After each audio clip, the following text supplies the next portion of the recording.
اللہ فرماتا ہے کہ ہم دودھ کہاں سے نکالتے ہیں، دودھ کہاں سے آتا ہے؟ قرآن فرماتا ہے من بین فرث و دم، گوبر اور خون کے بیچ سے۔ گائے چارہ کھاتی ہے، اس کے بعد اس کو جگالی کر کے وہ ہضم کرتی ہے اور اس کا وہ فضلہ بن جاتا ہے، اور اسی سے تھوڑا خون بھی بنتا ہے۔ خون اور اس کے گوبر کے بیچوں بیچ سے دودھ کو اللہ نکالتا ہے۔ اللہ فرماتا ہے من بین فرث و دم لبنا خالصا، خالص دودھ نکلتا ہے، نہ اس میں گوبر کا اثر آتا ہے نہ خون کا اثر آتا ہے، اور نہ ہی کسی گائے کو چیر کر کے دیکھ لو کہ کوئی فلٹر اندر رکھا ہوا ہے۔ کون سی مشین لگی ہوئی ہے؟ کون سی مشین لگی ہوئی ہے کہ اس دودھ کو صاف کر کے، یعنی اس میں خون کے ذرات ہیں تو الگ کر دے، گوبر کے ذرات ہیں تو الگ کر دے؟ میاں رنگ بھی نہیں آتا اور نہ ہی مزہ آتا ہے۔ دودھ کے اندر کبھی خون کا مزہ آیا؟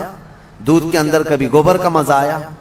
نہ مزے کو اللہ ملنے دیتا ہے، نہ اس کے اثر کو، نہ اس کے رنگ کو ملنے دیتا ہے۔ اور قرآن میں اللہ فرماتا ہے کہ ان دونوں کے بیچ سے خالص دودھ کو نکالتا ہے اللہ تعالیٰ، اور یہ پینے والوں کے لیے پیٹ بھرنے والی غذا ہے۔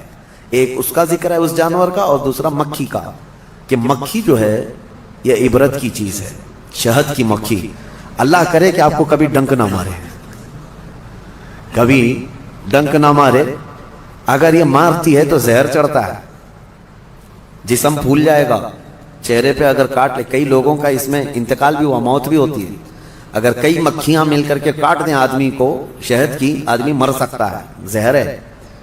سمجھ میں نہیں آتا، وہ زہریلی مکھی ہے، اور پھولوں کا جو رس چوستی ہے اس میں سے آپ بھی چوس کے لا کے اپنے گھر میں تھوک کے دیکھو۔ گلاب کو چوس لو، موگرے کو چوس لو، چمیلی کو چوس لو، اور اپنے گھر کے ایک کٹوری میں تھوک کے دیکھو، بدبو ہی آئے گی۔ اور پھولوں کا رس تو کڑوا ہی ہوتا ہے، لیکن وہ مکھی زہریلی خود بھی ہے اور چوستی کڑوے پھولوں کا رس ہے، اور لا کر کے چھتے میں جب ڈالتی ہے تو نہایت ہی شیریں، نہایت ہی میٹھی چیز۔ اب اللہ تبارک و تعالیٰ فرماتا ہے کون ہے جو اس میں مٹھاس پیدا کرتا ہے؟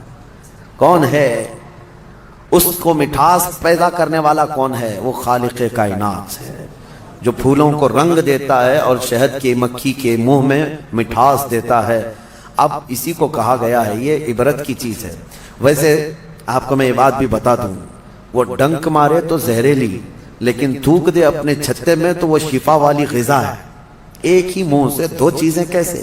اتنا زہر بھی ہے کہ کاٹے تو مر جائے، اور اتنا ہے کہ اپنے گھر میں چھوڑے تو بیماروں کو شفا بھی ہو جائے۔ ایک ہی مکھی کے اندر یہ دو چیزیں۔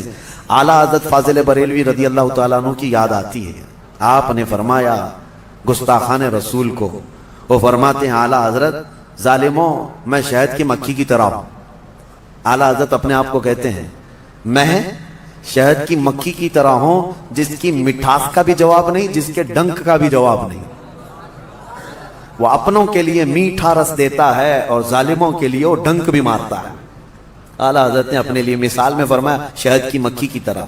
لیکن میں آپ کو ایک روایت یہ بھی بتاؤں، اس شہد کی مکھی کے اندر جو مٹھاس آتی ہے، اتنی مٹھاس کیسے؟